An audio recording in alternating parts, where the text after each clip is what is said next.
স্বাগতম সবাইকে আজকের জাভা বেসিক লেকচার 10-এ আমরা আজকে দেখব হচ্ছে পলিমরফিজম। আচ্ছা, শুরু করা যাক। আচ্ছা, পলিমরফিজম মানে হচ্ছে অনেক আকার বা অনেক আকৃতি, মেনি ফর্মস। পলি মানে অনেক, মরফিজম মানে হচ্ছে ফর্ম বা গঠন। তো পলিমরফিজম মানে হচ্ছে মেনি ফর্মস। আচ্ছা, পলিমরফিজম আসলে কি বোঝায়? এটা হচ্ছে ওওপির বেসিক একটা কনসেপ্ট। চারটা বেসিক কনসেপ্টের একটা কনসেপ্ট হচ্ছে পলিমরফিজম, আর বাকি তিনটা আমরা দেখছি এনক্যাপসুলেশন, ইনহেরিটেন্স আর অ্যাবস্ট্রাকশন। তো 4 নাম্বার আর ইম্পর্টেন্ট একটা কনসেপ্ট হচ্ছে পলিমরফিজম। আচ্ছা, পলিমরফিজম আসলে কি? পলিমরফিজম হচ্ছে, আমরা এখানে একটা ছবি দেখতেছি যে এখানে কিছু গাড়ি আছে, কিন্তু সবার স্টিয়ারিং হুইলটা কি সেম। জিনিসটা কি, আমরা তো বিভিন্ন ধরনের গাড়ি দেখি, সেটা টয়োটা হতে পারে বা বিভিন্ন মডেলের গাড়ি দেখি, কিন্তু সবার কোর ফাংশনালিটিটা কিন্তু সেম। একটা স্টিয়ারিং হুইল থাকবে এবং সেটা যখন আমি রোটেট করব গাড়িটা বামে ডানে যাবে। কিন্তু এই স্টিয়ারিং হুইলটা কীভাবে মানে ইমপ্লিমেন্ট করা আছে, গাড়িটাতে স্টিয়ারিং হুইলটা কীভাবে বানানো হয়েছে, সেটা কিন্তু প্রত্যেকের জন্য ভিন্ন। কিন্তু আমি ইউজার হিসেবে আমার কিন্তু এটা ভাবা লাগতেছে না। আমি এই গাড়ির স্টিয়ারিং হুইল করে এটা একটা ইলেকট্রিক ভেহিকেল, তো এটার স্টিয়ারিং হুইলটার সাথে কোনো মেকানিক্যাল কানেকশন নাই, বা এটার স্টিয়ারিং হুইল ঘোরাইলে এভাবে ঘুরে, আমার এগুলো জানা লাগবে না। আমি জাস্ট এটা জানি যে আমি স্টিয়ারিং হুইলটা ডানে ঘোরালে গাড়িটা ডানে যাবে, আর স্টিয়ারিং হুইলটা বামে ঘুরাইলে গাড়ি বামে যাবে। এটা আমার বোঝার দরকার নেই যে এটা আসলে কীভাবে ইমপ্লিমেন্ট হয়েছে, ঠিক আছে? আর যত রকমের গাড়ি থাক সবার জন্য স্টিয়ারিং হুইলের মেকানিজমটা কি সেম। এটা হচ্ছে পলিমরফিজম। ওকে, আচ্ছা, আরও একটা এক্সাম্পল দেখি। আমাদের যখন কিছু প্রাণী আছে, মনে করি যেমন এখানে ছবিতে দেখতে পাচ্ছি একটা কুকুর আছে, একটা বিড়াল আছে, আর একটা হাঁস আছে। তো যখন আমি তাদেরকে ডাক দিতে বলবো, তখন কুকুর কি বলবে? কুকুর উফ উফ করবে বা ঘেউ ঘেউ করবে, আর হাঁস কি করবে? কুয়েক কুয়েক, আর বিড়াল কি করবে? মিয়াও। এখন আমি যে তিনজন বা যে তিনটা প্রাণী বা চারটা প্রাণী আছে, সবাইকে কিন্তু সেম টাস্ক বা সেম কাজই করতে দিতেছি। সেটা কি? ডাক দেওয়া বা নিজেদের হাতে ডাক দেওয়া। কিন্তু তিনজন কিন্তু তিন রকমের আউটপুট দিল, ঠিক আছে? এটাও কিন্তু পলিমরফিজম। অর্থাৎ আমি কাজটা করতে দিচ্ছি একই, কিন্তু আউটপুট আসছে কি ভিন্ন। কিসের উপর ডিপেন্ড করে? আমি কাজটা কাকে করতে বলছি তার উপর ডিপেন্ড করে, ঠিক আছে? তো এটা হচ্ছে আরেকটা এক্সাম্পল। আরও কিছু এক্সাম্পল হতে পারে, যেমন মনে করো আমাদের কাছে একটা ড্রয়িং সফটওয়্যার আছে, যেটাতে আমরা বিভিন্ন শেপ ড্র করতে পারি, যেমন রেক্টেঙ্গেল ড্র করতে পারি, একটা সার্কেল ড্র করতে পারি, একটা ট্রায়াঙ্গেল ড্র করতে পারি, ঠিক আছে? এখন মনে করো এই সফটওয়্যারের মধ্যে একটা ড্র ফাংশন আছে, যেটা কল করলে কি করবে? ড্র করবে। এখন আমরা একটা কাজ করতে পারি যে রেক্টেঙ্গেলের জন্য একটা রেক্টেঙ্গেল ড্র, ট্রায়াঙ্গেলের জন্য একটা ট্রায়াঙ্গেল ড্র, সার্কেলের জন্য একটা সার্কেল ড্র। তিনটা আলাদা ফাংশন রাখতে পারি, ঠিক আছে? তিনটা। এখন কত হচ্ছে? তিনটার জন্য সহজ। এখন মনে করো যে আমি আরও জটিল কিছু শেপ অ্যাড করলাম বা আরও কিছু শেপ অ্যাড করলাম, দেখা গেল যে কোনো একটা ড্রয়িং টুলে কিন্তু 3-4টা শেপ থাকে না, অনেকগুলো শেপ থাকে। তো অতগুলো শেপ রাখতে গেলে কিন্তু দেখা যাবে আমার এরকম ফাংশনের সংখ্যা হয়ে যাবে 10 থেকে 12টা বা 20টা 30টা, যতটা শেপ থাকবে ততটা। আর আরেকটা জিনিস, এই যে ড্র ফাংশন, ওর কিন্তু দেখা যাবে যে কিছু কমন পার্ট থাকবে যেটা বারবার রিপিট হবে। তো আমরা এটা না করে আমরা যেটা করব পলিমরফিজমের মধ্যে, ড্র ফাংশনটা থাকবে একটাই, কিন্তু তার মধ্যে যে অবজেক্টটাকে পাস করব সেই অবজেক্টের উপর ডিপেন্ড করবে আসলে কি ড্র করতেছি। যদি আমি একটা শেপ অবজেক্ট পাস করি, স্কোয়ার অবজেক্ট পাস করি, তাহলে স্কোয়ার ড্র হবে। আমি যদি একটা সার্কেল অবজেক্ট পাস করি, তাহলে সার্কেল ড্র হবে, ঠিক আছে? এটাই হচ্ছে পলিমরফিজম। অর্থাৎ আমি কি পাস করতেছি সেটার উপর নির্ভর করে কি হবে, যে ওইটা ড্র হবে। আর ও আসলে অ্যাকসেপ্ট করতেছে কি? ও আসলে শেপ অবজেক্টটা অ্যাকসেপ্ট করতেছে, শেপ। আচ্ছা, ওকে, আচ্ছা, আমরা সামনে যাই। পলিমরফিজম। আচ্ছা, জাভাতে পলিমরফিজম হচ্ছে দুই ধরনের। একটা হচ্ছে কম্পাইল টাইম পলিমরফিজম, আর একটা হচ্ছে রান টাইম পলিমরফিজম। আচ্ছা, কম্পাইল টাইম মানে কি আর রান টাইম মানে কি? কম্পাইল টাইম মানে হচ্ছে জাভা প্রোগ্রামটা যখন কম্পাইল হবে তখন আমি তখন কম্পাইলার ঠিক করে ফেলবে যে আসলে কোনটাকে কল করব। যেমন আমি যেটা বললাম, পলিমরফিজম মানে কি বিভিন্ন আকার। আমার কাছে দুইটা ফাংশন আছে, দুইটা মেথড আছে, যেটা আমরা সামনে দেখবো আসলে কীভাবে কী হচ্ছে। দুইটা মেথড আছে, ঠিক আছে? এই দুটো হচ্ছে পলিমরফিক মেথড, অর্থাৎ এই দুইটা কি মেথড? পলিমরফিজমের মধ্যে পড়ে এবং দুইজনই কি অনেকটা সেম স্ট্রাকচারের। এখন আমি যখন যে কোনো একটা কল করব, আমি এখানে এই মেথডটার নাম যদি মুভ হয়, এই মেথডটার নামও যদি মুভ হয়, কারণ আমি যদি মুভ মেথডটা কল করি, এখন কোন মুভ মেথডটাকে বুঝাইছি এটা যদি কম্পাইল টাইমে ঠিক হয়, অর্থাৎ কম্পাইল করার সময় কম্পাইলার নিজে ঠিক করে দেয় যে এই মুভটাকে কল করছি, তখন এটা হচ্ছে কম্পাইল টাইম পলিমরফিজম। কিন্তু অনেক সময় দেখা যায় যে আসলে কম্পাইল টাইমে এটা ঠিক করা যায় না যে আমি আসলে কোন মুভটাকে কল করছি, ঠিক আছে? সেই ক্ষেত্রে আমার এটা রান টাইমে, অর্থাৎ যখন রান হবে কোডটা, যখন ওই লাইনে যাবে যে লাইনে আমি কল করছি সেই লাইনেও চেক করবে যে আসলে এই মুভটা কোনটাকে মিন করতেছে, প্রথম মুভটাকে মিন করতেছে নাকি দ্বিতীয় মুভটাকে মিন করতেছে, ঠিক আছে? আচ্ছা, এখানে দেখে মনে হতে পারে যে আসলে দুইটা মুভ, এটা তো হুবহু সেমই, কেন এখানে দুইটা লাইন নিলাম? কিছু পার্থক্য থাকে, যেমন কম্পাইল টাইম পলিমরফিজমের ক্ষেত্রে ওদের প্যারামিটার পার্থক্য হবে, আর রান টাইম পলিমরফিজমের ক্ষেত্রে ওদের দেখা যাবে যেটা সাব ক্লাস, ওইখানে বিভিন্ন ধরনের সাব ক্লাস থাকবে, তো সাব ক্লাসগুলো সেম মেথডে থাকবে, তখন যে সাব ক্লাসের মেথড কল করবো ওই সাব ক্লাসের মেথডটাই কল হবে। আচ্ছা, তো যা বললাম, কম্পাইল টাইম হচ্ছে আমরা কোন মেথডটা কল করব সেটা আমরা কম্পাইল টাইমেই ফিক্স করব। আর রান টাইম মানে হচ্ছে এটা আসলে রান টাইম কম্পাইল টাইমে ফিক্স করা পসিবল না, যখন আমরা কোডটা রান করব ঠিক তখনই ফিক্স করব যে আসলে কোনটাকে কল করতে হবে। আচ্ছা, এরপর আসি কম্পাইল টাইম পলিমরফিজম আসলে আমরা কীভাবে অ্যাচিভ করি। কম্পাইল টাইম পলিমরফিজম হচ্ছে পলিমরফিজমের একটা টাইপ, এটা হচ্ছে একটা কনসেপ্ট। এখন এটা আমরা জাভাতে কীভাবে ইউজ করি বা অ্যাচিভ করি সেটা হচ্ছে মেথড ওভারলোডিংয়ের মাধ্যমে। তার মানে কম্পাইল টাইম পলিমরফিজম আমরা জাভাতে কীভাবে ইউজ করতে পারি? মেথড ওভারলোডিংয়ের মাধ্যমে। এটা শুধু জাভাতেই না, অন্যান্য অনেক ল্যাঙ্গুয়েজ ইউজ করা যায়, C, C plus plus, Python, অনেকগুলোতেই মেথড ওভারলোডিংটা আছে। আচ্ছা, তারপর আসি run time polymorphism. Run time polymorphism হচ্ছে একটা কনসেপ্ট। এখন এটা আমরা ইউজ করব কীভাবে বা ইমপ্লিমেন্ট করব কীভাবে? এটা হচ্ছে মেথড ওভাররাইডিংয়ের থ্রুতে, অর্থাৎ মেথড ওভাররাইডিং করার মাধ্যমে আমরা রান টাইম পলিমরফিজম অ্যাচিভ করতে পারবো জাভাতে। আচ্ছা, এখন আসি, নাম দুটো কিন্তু খুবই সিমিলার, একটা হচ্ছে ওভারলোডিং আর এটা হচ্ছে ওভাররাইডিং। সিমিলার হলেও এটা কিন্তু অনেকটাই ভিন্ন, একটা টপিক থেকে আরেকটা টপিক অনেকটাই ভিন্ন, আমরা এখন সামনে দেখব। আচ্ছা, প্রথমে দেখি compile time polymorphism. Compile time polymorphism তো এইমাত্র বললাম, এটা হচ্ছে যেখানে কম্পাইলেশনের সময় ঠিক করবে আসলে কোন মেথডকে সে কল করবে, ঠিক আছে? যখন আমার যে জাভা কোডটা আছে এটা যখন কম্পাইলারের থ্রুতে যাবে, এই যে এটা হচ্ছে আমার জাভা কোড, এটা যখন কম্পাইলারের মধ্যে দিয়ে যাবে ও তখনই ঠিক করবে যে আসলে কোন মেথডকে কল করতে হবে, এটাও তখনই ঠিক করে ফেলবে। এটা হচ্ছে কম্পাইল টাইম পলিমরফিজম। আর আমরা কম্পাইল টাইম পলিমরফিজম কিসের মাধ্যমে অ্যাচিভ করি? সেটা হচ্ছে ওভারলোডিংয়ের মাধ্যমে, মেথড ওভারলোডিংয়ের মাধ্যমে কম্পাইল টাইম পলিমরফিজম অ্যাচিভ করি। আচ্ছা, এখন অনেকবার এই ওয়ার্ডটাও বললাম, মেথড ওভারলোডিং। মেথড ওভারলোডিং আসলে কী মিন করে? মেথড ওভারলোডিং মিন করে হচ্ছে মেথডের নামটা কী হবে? সেম হবে, বাট প্যারামিটারগুলো কী হবে? ডিফারেন্ট হবে, প্যারামিটার হবে ডিফারেন্ট। আচ্ছা, জিনিসটা মানে কি? ধরি আমার কাছে একটা মেথড আছে একটা ক্লাসের মধ্যে, সেটা যে কোনো একটা ক্লাস দিতে পারে। যেমন আমার কাছে একটা ড্র ক্লাস আছে, ড্র না, আর্ট ক্লাস আছে, আর্ট। তো ওইখানে একটা ড্র ফাংশন আছে। তো আমি একটা কাজ করতে পারি, ড্র এভাবে লিখতে পারি, আর এখানে কিছু কাজ করতে পারি, যেমন ও ড্র করার রিলেটেড জিনিসপাতি করবে, এটা একটা মেথড।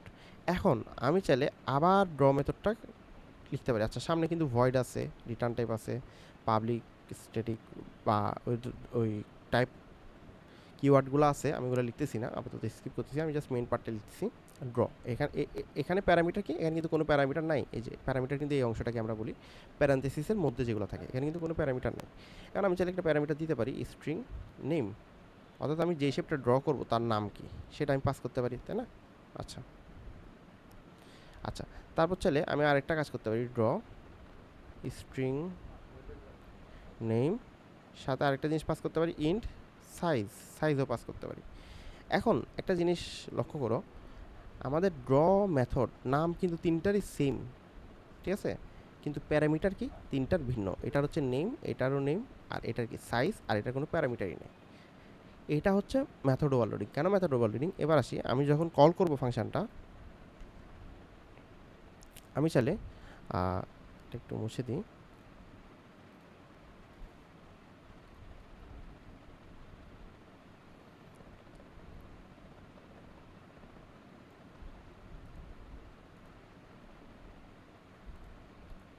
আচ্ছা, যেটা বলতেছিলাম, আমি চাইলে ড্র কল করতে পারি, ড্র, কিন্তু আমি ড্র কল করার সময় কি কি আর্গুমেন্ট পাস করতেছি সেটার উপর নির্ভর করবে আসলে কোন মেথডটা কল হবে, ওভারলোডেড মেথডের মধ্যে কোনটা কল হবে। যেমন আমি যদি ড্র শুধু এটা দিই, অর্থাৎ কোনো কিছুই পাস না করি, সেক্ষেত্রে কিন্তু এই 1 নাম্বার ওভারলোডেড মেথডটা কল হবে, এটা কল হবে, ঠিক আছে। আচ্ছা, বা আমি যদি ড্র কল দিয়ে একটা এরকম স্ট্রিং পাস করি যে রেক্টেঙ্গেল 1 এটা পাস করলাম, তাহলে এটা কার সাথে মিলে আমাদের দেখতে হবে, আমরা যে আর্গুমেন্টটা পাস করছি এটা কার সাথে মিলে, এই যে স্ট্রিং নেমের সাথে মিলে। তাহলে এই প্রথম মেথডটাও কল হবে না, এই শেষ মেথডটাও কল হবে না, কল হবে হচ্ছে মাঝের মেথডটা। অর্থাৎ আমি যে মেথড ওভারলোডিং করলাম, আমার যদি মনে হয় যে আমি একটা স্ট্রিং নেম পাঠাবো, অর্থাৎ ওই শেপটার একটা নাম থাকবে, সেক্ষেত্রে আমি নাম সহ পাঠাইতে পারি। অথবা যদি মনে হয় যে না, এটা নাম দেওয়ার দরকার নেই, তখন নাম ছাড়া পাঠাইতে পারি। সেজন্য দুইটা ডিফারেন্ট মেথড। আমাদের কিন্তু এটার জন্য দুইটা আলাদা মেথড লেখা লাগতো যদি আমরা এই জিনিসটা অ্যাচিভ করতে চাইতাম। যেমন যে ড্র, দ্বিতীয়টার নাম হইতে পারতো ড্র উইথ নেম। কিন্তু এখন জিনিসটা কি হলো, আমাদের নামটা সেম আছে কিন্তু কাজটাকে কিছুটা ডিফারেন্ট করা গেল। যদি এরকম দুইটা ভিন্ন নামের থাকতো ড্র উইথ নেম, তখন যে সমস্যাটা হইতো, আমি এই দুইটা ফাংশন চেঞ্জেবলি ইউজ করতে পারতাম না। অর্থাৎ আমার এই ক্লাসটা আমি কোথাও পাস করে দিলাম, ঠিক আছে। এখন আমার জানা লাগবে যে আসলে আমি কি নাম আছে নাকি নাই। নাম যদি থাকে তখন এই মেথডটা ইফ এলস দিয়ে কল করা লাগবে, আর নাম থাকলে না থাকলে এটা কল করা লাগবে। অর্থাৎ প্রচুর কমপ্লেক্স স্টাফের মধ্যে দিয়ে যাওয়া লাগবে। তো বেসিক্যালি পলিমরফিজমের কারণে যেটা হয়েছে সেটা হচ্ছে আমাদের এই কাজটা আরও ইজিয়ার হয়ে গেছে। আচ্ছা, আরেকটা কি হতে পারে, ড্র আমি একটা নাম দিতে পারি R1, আর একটা সাইজ দিতে পারি 10। তাহলে এখন কোনটা কল হবে? এখন কল হবে লাস্টেরটা। এই আগের দুইটা কিন্তু কল হবে না, কারণ এই স্ট্রিং আর ইন্টিজার এটা কিন্তু শুধুমাত্র লাস্টেরটার সাথে মিলে। এখন কথা হচ্ছে, এই যে কোন মেথডটা কল হবে এটা কে ফিক্স করতেছে? এটা কিন্তু কম্পাইলার ফিক্স করতেছে। অর্থাৎ আমরা এইমাত্র যে কাজটা করলাম, যে আর্গুমেন্ট আছে নাকি নাই, থাকলে কি কি আর্গুমেন্ট আছে, এবং যে ম্যাচ করে করে দেখলাম যে কার সাথে মিলে, এই কাজটা হুবহু কম্পাইলার করবে। তারপর কম্পাইলার ডিসাইড করবে আসলে কাকে কল করা উচিত। আচ্ছা, আরেকটা এক্সাম্পল যদি দেখি, আরেকটা এক্সাম্পল না মানে প্রায় কাছাকাছি এক্সাম্পলই। এই যে এটা হচ্ছে একটা গেম ক্যারেক্টার ক্লাস, এবং এই গেম ক্যারেক্টার ক্লাসে আমাদের তিনটা মেথড আছে। একটা হচ্ছে মুভ, তিনটাই মুভ, নাম কিন্তু সেম হবে। এটা হচ্ছে মেথড ওভারলোডিংয়ে বেসিক্যালি কি, নাম সেম, নামটা কি সেম, কিন্তু কি ভিন্ন, প্যারামিটার ভিন্ন। এই যে আমি কালার করে রাখছি, লাল অংশটা হচ্ছে নাম, এই যে নাম কিন্তু সব জায়গায় সেম, মুভ। কিন্তু পার্থক্যটা কোন জায়গায়? পার্থক্যটা হচ্ছে প্যারামিটার লিস্ট। এটার প্যারামিটার লিস্ট কি খালি, এটার প্যারামিটার লিস্টে একটা স্ট্রিং নিচ্ছে, আর এটার প্যারামিটার লিস্ট একটা স্ট্রিং সাথে একটা ইন্টিজার নিচ্ছে। ক্লিয়ার? আচ্ছা, এখন আমি যদি এই মুভটা কল করতে চাই, এই 3 নাম্বার মুভটা কল করতে চাই, আমাকে কী করতে হবে? মুভ তো লিখতেই হবে, সাথে একটা ডাইরেকশন দিতে হবে যেটা একটা স্ট্রিং, আর একটা সংখ্যা দিতে হবে যেটা স্টেপস। কিন্তু আমি যদি চাই এটা কল করতে, আমি তাহলে জাস্ট একটা স্ট্রিং দিলেই এটা কল হয়ে যাবে। আর যদি এটা কল করতে চাই তাহলে কিছু পাস না করলেই হবে, ঠিক আছে। তার মানে আমি যদি দ্বিতীয় মেথডটা কল করতে চাই, আমাকে কী করতে হবে? এখানে একটা স্ট্রিং দিতে হবে, ডাইরেকশন কী হতে পারে? আপ। এই যে, তাহলে কোনটা কল হবে? তাহলে কিন্তু এইটা কল হবে, এই যে এটা। বুঝতে পারছি? আচ্ছা, এটার করে দেওয়া আছে যে আসলে কোনটা কল হবে। এই যে আমি যখন কিছুই পাস করব না তখন এটা কল হবে। আমি যখন একটা স্ট্রিং পাস করব, তাহলে এই যে জাস্ট একটা স্ট্রিং কোন মেথডটা নিচ্ছে, এটা নিচ্ছে। মুভ, নাম কি মেথডের মুভ, কম্পাইলার যেটা করবে আগে নাম চেক করবে, এই যে তিনটারই নাম হচ্ছে মুভ, এবং সে তারপরে প্যারামিটার চেক করবে। এই যে প্যারামিটার একটা স্ট্রিং পাঠাইছে, তাহলে একটা স্ট্রিং নিচ্ছে কে? এই যে একটা স্ট্রিং, এই যে এই একটা স্ট্রিং নিচ্ছে, তাহলে এটা ঠিক আছে। আচ্ছা, তারপরে মুভ দেখলো, তারপর দেখলো একটা স্ট্রিং নিচ্ছে, একটা নাম্বার নিচ্ছে, তাহলে একটা স্ট্রিং আর ইন্টিজার নিচ্ছে, এটা কে নিচ্ছে? এ নিচ্ছে। এখন একটা প্রশ্নে আসি, সেটা হচ্ছে, আচ্ছা প্রশ্নে আসার আগে আমরা আগে এটা কোডে দেখি আসলে কীভাবে কাজ করতেছে। আচ্ছা, এটা হচ্ছে আমাদের মেইন মেথড। এটা যদি রান দিই তাহলে এই যে হ্যালো অ্যান্ড ওয়েলকাম আসে। তো আমরা যদি এখন আরেকটা ক্লাস ক্রিয়েট করি, আচ্ছা আমাদের আসলে ক্লাস ক্রিয়েট না করে আমরা এখানে করতে পারি, সেটা হচ্ছে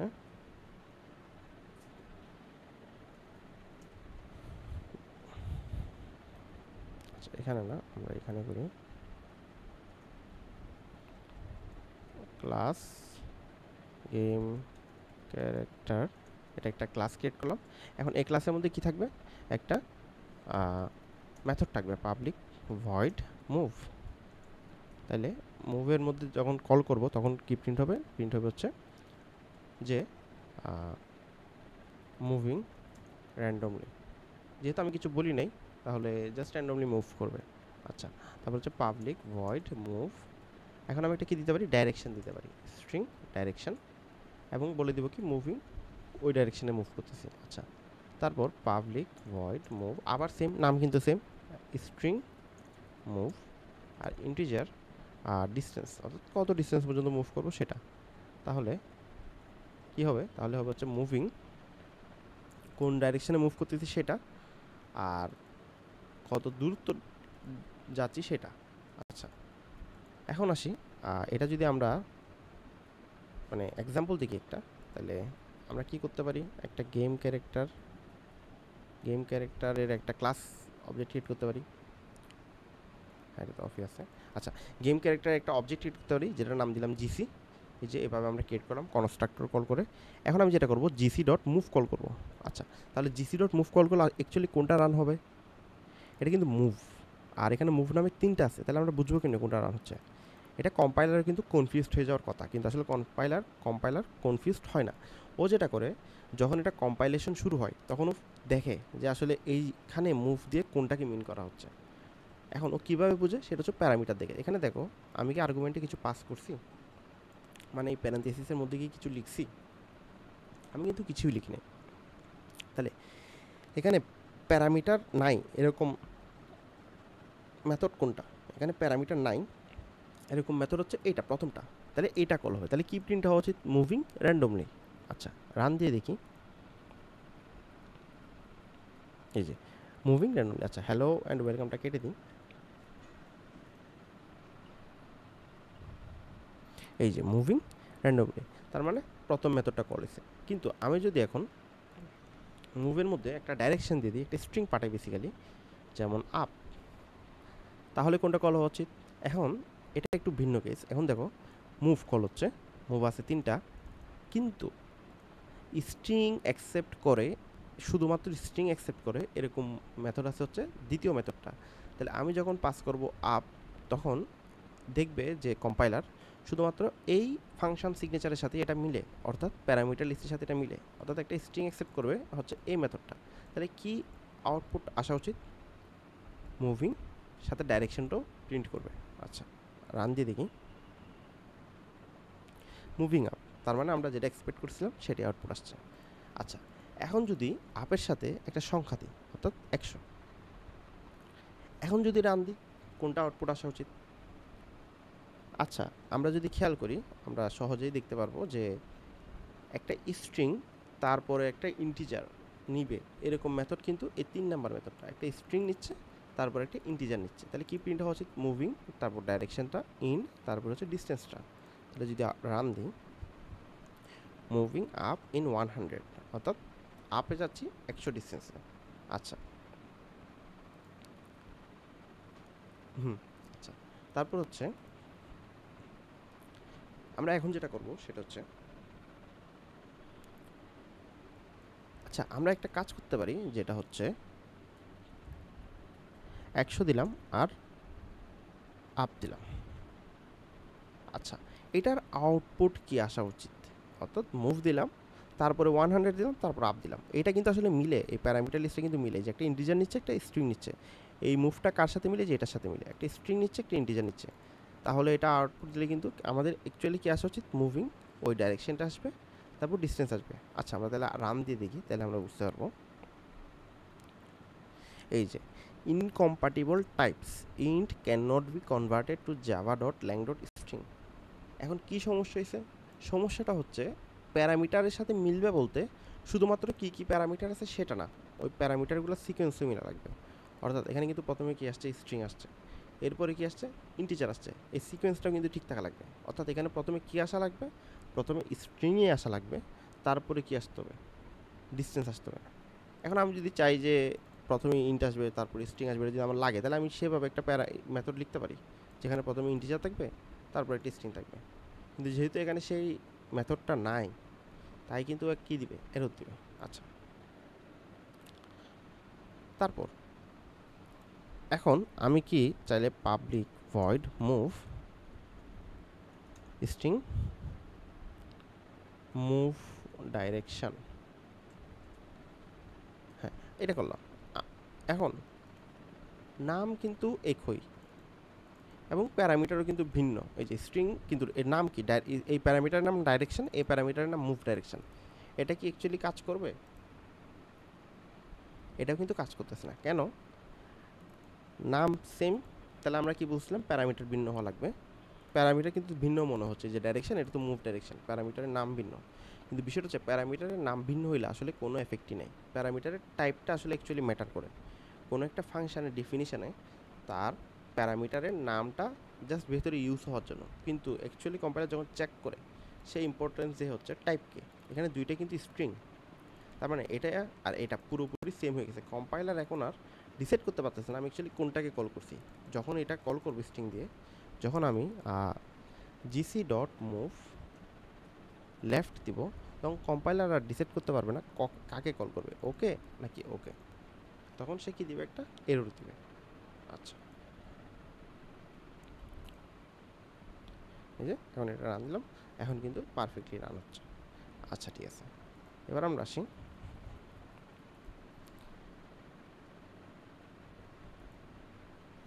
কনস্ট্রাক্টর ওভারলোডিং। আচ্ছা, মেথড ওভারলোডিং যেভাবে হয় কনস্ট্রাক্টর ওভারলোডিংও সেমভাবেই করা যায়। অর্থাৎ আচ্ছা এখানে একটু ভুল আছে, এটা এখানে আসলে লেভেলটা হবে না। আচ্ছা ঠিক আছে, আমরা আসি কনস্ট্রাক্টর ওভারলোডিংয়ে। মেথড ওভারলোডিং যেভাবে করছি কনস্ট্রাক্টরও সেমভাবে ওভারলোডিং করা যায়। আচ্ছা, আমাদের কনস্ট্রাক্টরের কাজটা কী ছিল? কনস্ট্রাক্টরের কাজ ছিল হচ্ছে একটা নতুন অবজেক্ট ক্রিয়েট করে দেওয়া, ঠিক আছে? এখন এখানেও সেম, আর কনস্ট্রাক্টর সে কাজটাই করবে, কিন্তু কনস্ট্রাক্টর থাকবে অনেকগুলা, এবং ওইখানে আমরা কি ইউজ করবো? মেথড ওভারলোডিংটা দেখবো। আচ্ছা, এটা আমরা আগেও দেখছি, জাস্ট এখন আরেকবার দেখবো ছোটো করে। আচ্ছা, যেমন যে গেম ক্যারেক্টার, আমরা চাইলে এটা কি দিতে পারি? কিছু কনস্ট্রাক্টর দিতে পারি। গেম ক্যারেক্টার একটা হচ্ছে এমটি কনস্ট্রাক্টর, মানে কোনো কিছুই পাস হবে না। আচ্ছা, কনস্ট্রাক্টর যেহেতু আমরা দেখতেছি, আমরা একটা কাজ করতে পারি, কিছু অ্যাট্রিবিউট রাখতে পারি, যেমন name, public, string, size. String না রেখে এটা ইন্টিজার রাখি, ইন্ট সাইজ। আচ্ছা, এখন একটা কনস্ট্রাক্টর আমরা যেটা করতে পারি, নেম, আচ্ছা দিস ডট নেম ইকুয়াল, অর্থাৎ যেহেতু কোনো নাম দেয় নাই তাহলে জাস্ট এমটি। তারপর এখন আসতেছে কনস্ট্রাক্টর ওভারলোডিং। এই কনস্ট্রাক্টরটা হচ্ছে যখন আমরা জাস্ট এমটি একটা শেপ ক্রিয়েট করতে যাব, কিন্তু আমি চাচ্ছি শেপ না, গেম ক্যারেক্টার ক্রিয়েট করতে যাব। কিন্তু আমি চাচ্ছি এখন যেই গেম ক্যারেক্টারটা ক্রিয়েট করব তার একটা নাম থাকবে, ঠিক আছে? তাহলে আমি কি করতে পারি? গেম ক্যারেক্টার স্ট্রিং নেম থাকবে, কিন্তু আমি সাইজটা আপাতত দিতে চাচ্ছি না, শুধু নামটা দিব। তখন সেক্ষেত্রে এটা, তাহলে this dot name equal name. আচ্ছা, এটা আমরা আগেও বুঝলাম। এখানে দিস ডটটা কি? দিস ডটটা হচ্ছে যখন এই ক্লাস থেকে একটা অবজেক্ট ক্রিয়েট হবে, সেই অবজেক্টের পয়েন্টারটা বা সেই অবজেক্টকে যেটা দিয়ে রিপ্রেজেন্ট করে সেটা হচ্ছে দিস, ঠিক আছে? তার মানে এই ক্লাস থেকে যে অবজেক্টটা ক্রিয়েট হবে সেটা হচ্ছে দিস। তাহলে সেই অবজেক্টের নাম, এই প্যারামিটারে যে নামটা আসছে সেটা আমরা সেট করতেছি। আচ্ছা, তারপর হচ্ছে গেম ক্যারেক্টার। এখন আমরা চাচ্ছি যে নাম সাথে সাইজটাও পাঠাবো, ইন্ট সাইজ। তারপর হচ্ছে কি, just this dot name this dot size equal size. আচ্ছা, এখন আমরা এই যে যখন এখানে গেম ক্যারেক্টার কল করতেছি, আমরা কিন্তু কিছু পাস করিনি, ঠিক আছে? তাহলে বেসিক্যালি কোনটা সেট হচ্ছে? তাহলে কিন্তু বেসিক্যালি এটা সেট হচ্ছে। আমরা যদি একটু প্রিন্ট করি তাহলে টেস্ট করতে পারবো। Sout default constructor name, no name and no size is set, অর্থাৎ কিছুই সেট হয়নি। তারপর হচ্ছে আমরা কি করতে পারি? This dot size equal 0, sout name set constructor, অর্থাৎ এই কনস্ট্রাক্টরে কী সেট হচ্ছে? নেমটা সেট হচ্ছে। আচ্ছা আচ্ছা, এখানে কি করতে পারি? Name and size set constructor. এখন এখন আমি যদি রান দিই তাহলে দেখা যাবে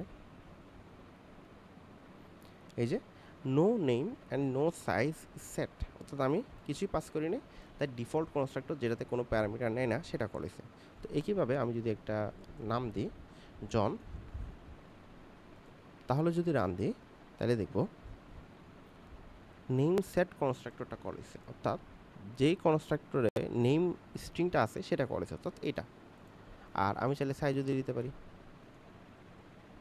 5, আচ্ছা 5। এখন যদি রান দিই, এই যে name and size set constructor এবং কি মুভিং লেফট। আচ্ছা মুভিং লেফটের পরের পার্ট এটা হচ্ছে এখান থেকে আসছে। আর প্রথমে কি এখানে কোনটা আসছে, name and size set constructor, অর্থাৎ কোনটা কল হয়েছে, এটা কল হয়েছে। আচ্ছা আমরা যা দেখলাম এটা হচ্ছে মেথড ওভারলোডিং। মেথড ওভারলোডিং কিন্তু খুবই সহজ পলিমরফিজমের মধ্যে। পলিমরফিজম অন্য টপিকটা সহজ, কিন্তু মেথড ওভারলোডিংটা সহজ। এটা হচ্ছে জাস্ট আমাদের কি খেয়াল রাখতে হবে যে মেথডের নামটা সেম হবে আর প্যারামিটারগুলো ডিফারেন্ট হবে, আর ওই প্যারামিটারের উপর নির্ভর করেই আসলে কোন মেথডটা আমরা কল করতেছি এটা ফিক্স হবে। এখন প্যারামিটারের যে ডিফারেন্ট হবে বললাম, এটা অ্যাকচুয়ালি কী ডিফারেন্ট হবে, টাইপগুলো ডিফারেন্ট হবে। প্যারামিটারের নাম ডাজেন্ট ম্যাটার, এই ক্ষেত্রে প্যারামিটারের নাম ম্যাটার করে না।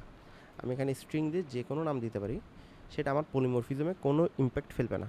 আচ্ছা এবার আসি আরেকটা প্রশ্নে। আমি যদি এখানে ভয়েড না দিয়ে আমি একটা কাজ করলাম যে এটা কপি পেস্ট করলাম, এটা দিলাম। এখন আমরা তো একটু আগেই দেখলাম যে এটা অ্যাকচুয়ালি এরর দিবে। কেন এরর দিবে, কারণ প্যারামিটারের টাইপ সেম হয়ে গেছে আর নামও সেম হয়ে গেছে। আমি চাইলে এই এররটা বাদ দেওয়ার জন্য নামটা ভিন্ন করতে পারি, তাই না? তাহলে কিন্তু এটা কিন্তু একটা ডিফারেন্ট ফাংশন হয়ে গেল, এখন কিন্তু আর এরর দিবে না।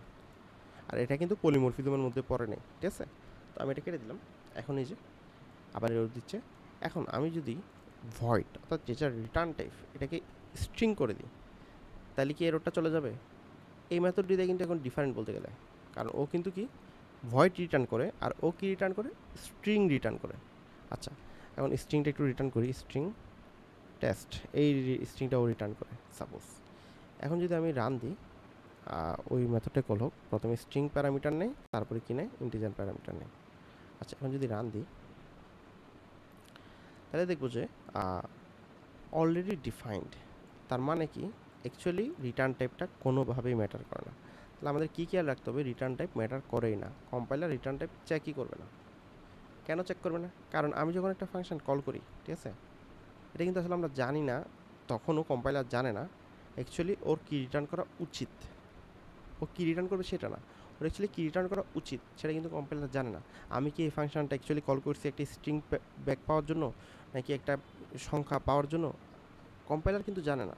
হ্যাঁ লজিক্যালি কোডটা দেখলে বোঝা যাবে যে আসলে আমি কিসের জন্য কল করছি।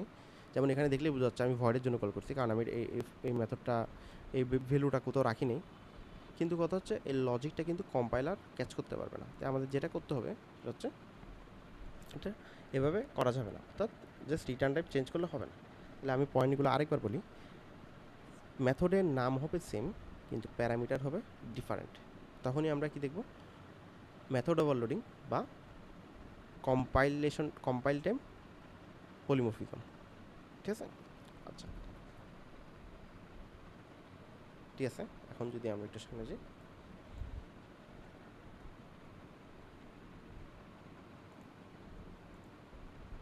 এটার আরও একটা এক্সাম্পল হতে পারে, একটা বেটার এক্সাম্পল, সেটা হচ্ছে ক্লাস। আমি একটা ক্যালকুলেটর রাখতে পারি, ক্যালকুলেটর যেটা হচ্ছে বেসিক্যালি ক্যালকুলেট করবে। যেমন এখন এখানে কিছু মেথড থাকতে পারে, যেমন পাবলিক ভয়েড অ্যাড, অ্যাড কিন্তু ইন্টিজার এ ইন্টিজার বি দিলাম। তাহলে অ্যাডের কাজ কি, অ্যাডের কাজ হচ্ছে দুইটা অ্যাড করা।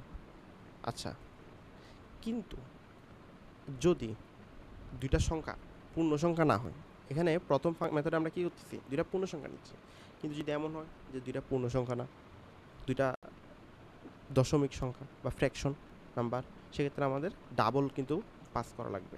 তো এই জিনিসটা আমরা কীভাবে অ্যাচিভ করতে পারি, add double A double B, তাহলে এই যেটা এখন কত হচ্ছে, যদি আমরা এভাবে ওভারলোডিং করতে না পারতাম, সেক্ষেত্রে আমাদের কি করতে হইতো, তখন আমাদের এখানে রাখতে হইতো যে অ্যাড ডাবল, অর্থাৎ ডাবল অ্যাড করার জন্য একটা মেথড রাখতে হইতো। তারপর কী করতাম, এখানে এখানে দেখো জিনিসটা আসলে কতটা কমপ্লেক্স হয়, আমি সেটা বোঝানোর ট্রাই করতেছি। আমি কল করলাম, কল করার আগে মেথডটা অবজেক্টটা ক্রিয়েট করে নিলাম, তারপর ক্যালক ডট অ্যাড, এটা মেথড, এটা ইন্টিজার অ্যাড করলাম। এখন যদি রান দিই, এই যে 3 আসছে। এখন আমি যদি এটাকে 1.2 করে দিই আর এটাকে 2.3 করে দিই, এবার যদি রান দিই, তাহলে কিন্তু এরর দিচ্ছে। এরর দেওয়াটাই স্বাভাবিক, কারণ অ্যাড কি অ্যাকসেপ্ট করে, দুইটা ইন্টিজার অ্যাকসেপ্ট করে, দুইটা ডাবল কিন্তু অ্যাকসেপ্ট করে না। দুটো ডাবল অ্যাকসেপ্ট করানোর জন্য আমাকে কী করতে হবে, অ্যাড ডাবলটা কল করতে হবে। তাহলে এই যে অ্যাড ডাবল কল করলাম। তাহলে দেখো আমার প্যারামিটারের বা আর্গুমেন্ট কী পাস করতেছি সেটার উপর নির্ভর করে আমার খেয়াল রাখতে হচ্ছে আমি আসলে কোন ফাংশনটা কল করব। কিন্তু আমরা এটা না করে জাস্ট সিম্পলি যদি এটাকে অ্যাড করে দিই, এখন কিন্তু এটাও যদি অ্যাড কল করি, তাহলে কিন্তু সিম্পলি কম্পাইলার চেক করবে যে আসলে এটা কোন টাইপ, এটা আসলে একটা ডাবল টাইপ বা টাইপ। তাহলে ও যেটা করবে সেটা হচ্ছে ডাবল ডাবল অ্যাকসেপ্ট করে এরকম একটা মেথড কল করে। এই যে এখন যখন এটা রান দিব, তখন এই যে 3.5 অর্থাৎ 1.2 প্লাস 2.3 মানে হচ্ছে 3.5, অর্থাৎ আমরা যেটা চাইছিলাম সেটাই। আচ্ছা, ওকে, এবার আসি। আচ্ছা, তার মানে আমরা এতক্ষণ যেটা দেখলাম সেটা হচ্ছে কম্পাইল টাইম পলিমরফিজম।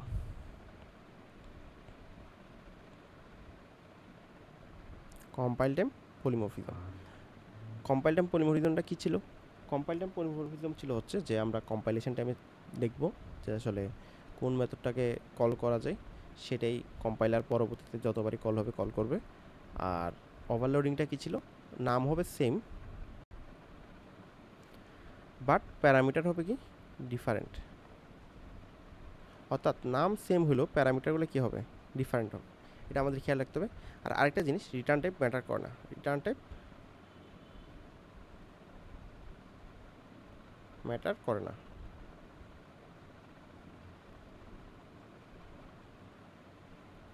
মানে রিটার্ন টাইপ সেম হইতে হবে। সরি, আসলে ম্যাটার করে না, এটা কারেক্ট ওয়ার্ডিং না। ওয়ার্ডিংটা হবে রিটার্ন টাইপ সেম হইতে হবে। রিটার্ন টাইপ সেম হতে হবে। আচ্ছা, কম্পাইল টাইম পলিমরফিজম যেটা, এটা ঠিক হয়ে যায় হচ্ছে কম্পাইলেশন টাইমে। অর্থাৎ যখন আমরা একবার কম্পাইল করব তখন কিন্তু ফিক্স হয়ে যাবে যে কোনটা অ্যাকচুয়ালি আমরা কল করতে চাচ্ছি। আচ্ছা, ঠিক আছে, এরপর আসি, সামনে আসি, সেটা হচ্ছে রান টাইম পলিমরফিজমে। রান টাইম পলিমরফিজম কি? রান টাইম পলিমরফিজম হচ্ছে যেই পলিমরফিজমে আসলে আমি কোন মেথডটা কল করব বা কোন অ্যাকশনটা করতেছি সেইটা ডিটারমাইন্ড হবে রান টাইমে। অর্থাৎ আমরা যখন কোডটা রান দিব, এটাই কিন্তু কম্পাইল টাইমে ফিক্স হবে না, অর্থাৎ আগে থেকে ফিক্স হবে না। যখন কোডটা রান হবে ঠিক সেই সময় জাভা নিজেই, জাভার যে জেডিকে বা যে ভিএম, সেই আসলে ফিক্স করবে আসলে কাকে কল দিতে হবে। আচ্ছা, এটা কীভাবে কাজ করে? এটা কাজ করে হচ্ছে মেথড ওভাররাইডিংয়ের মাধ্যমে। এখন মেথড ওভাররাইডিংটা কি? আমরা একটু আগে যেটা দেখলাম সেটা ছিল মেথড ওভারলোডিং। এখন যেটা দেখব এটা হচ্ছে মেথড ওভাররাইডিং। এখানে আমাদের ইনহেরিটেন্সের কনসেপ্টগুলো কিন্তু কাজে লাগবে। আচ্ছা, ইনহেরিটেন্সে কী ছিল? একটা সাব ক্লাস ছিল, সুপার ক্লাস ছিল, ঠিক আছে? তো এখানে যেটা হবে, সাব ক্লাসে একটা সুপার ক্লাসে একটা সুপার ক্লাস আছে, সুপার ক্লাস, এটা হচ্ছে অ্যানিমেল সাপোজ। আচ্ছা, লেখাটা আসলে বোঝা যাচ্ছে না, অ্যানিমেল, এবং এটার একটা মেথড আছে স্পিক। এবং এই অ্যানিমেলটার অনেকগুলো সাব ক্লাস আছে, যেমন ডগ, তারপর হচ্ছে ক্যাট, আরও কিছু আছে। এবং এদেরও একটা কী আছে মেথড স্পিক, যেটা ওভাররাইড করছে। এখন যেটা হবে সেটা হচ্ছে আমি যখন এই ডগের স্পিডটাকে কল করব বা এই ক্যাটের স্পিডটাকে কল করব তখন কিন্তু এরাই কল হবে। কিন্তু আমি যখন একটা অ্যানিমেল অবজেক্ট ক্রিয়েট করব এবং সেই অ্যানিমেল অবজেক্টে আমি ডগের কনস্ট্রাক্টর দিব, তখন আমি যখন অ্যানিমেল ডট স্পিক দিব তখন কিন্তু ডগের মেথডটা কী হবে, কল হবে। আর যদি ক্যাটের কনস্ট্রাক্টর দিয়ে ক্রিয়েট করি আর অ্যানিমেল ডট স্পিক দিই তখন কিন্তু দেখা যাবে ক্যাটের স্পিক মেথডটাই কল হবে। এটা হচ্ছে রান টাইম পলিমরফিজম। এটা কিন্তু আমাদের আগে থেকে জানার সুযোগ থাকে না আসলে কার স্পিকটা এখানে কল হওয়া উচিত, ঠিক আছে? আচ্ছা, এটা একটা এক্সাম্পল আছে যেটা আমরা বিস্তারিত নেক্সট দিন দেখব। যে সিম্পলি যদি এক্সপ্লেন করি, একটা অ্যানিমেল ক্লাস আছে যার একটা মেথড আছে মেক সাউন্ড, এবং এই অ্যানিমেল ক্লাসটাকে এক্সটেন্ড করে বা ইনহেরিট করে এরকম দুইটা ক্লাস হচ্ছে ডগ আর ক্যাট, যাদের নিজস্ব মেক সাউন্ড মেথড আছে। আর এই মেক সাউন্ড মেথডগুলো দুইটা ভিন্ন, একটা হচ্ছে উফ, একটা হচ্ছে মিয়াও। আর অ্যানিমেলের মেক সাউন্ড হচ্ছে সাম জেনারিক সাউন্ড, মানে জাস্ট একটা এক্সাম্পল টাইপ। এখন আমি যখন অ্যানিমেলের একটা অবজেক্ট ক্রিয়েট করব, সেটাতে যদি আমি ডগের কনস্ট্রাক্টর কল করি, তাহলে ওই অ্যানিমেলটা অবজেক্টটা অ্যানিমেলের হইলেও মেক সাউন্ড কল করলে উফ কল হবে, উফ প্রিন্ট হবে। কেন? এটা হচ্ছে মেথড ওভাররাইডিং। কারণ মেক সাউন্ড নামটা কী হওয়া লাগবে, সেম হওয়া লাগবে। তাহলে এগুলো হচ্ছে পলিমরফিজমের মধ্যে পড়লো, রানটাইম পলিমরফিজম। তাই আমি যখন অ্যানিমেল ডট মেক সাউন্ড করবো, ও কিন্তু আসলে ওভাররাইড করে ডগের মেক সাউন্ডটাই কল করবে। আচ্ছা, ঠিক আছে, আজকের জন্য এতটুকুই। আশা করি সবাই বুঝতে পারছো আজকের লেকচারটা। সবাইকে এতক্ষণ সাথে থাকার জন্য ধন্যবাদ।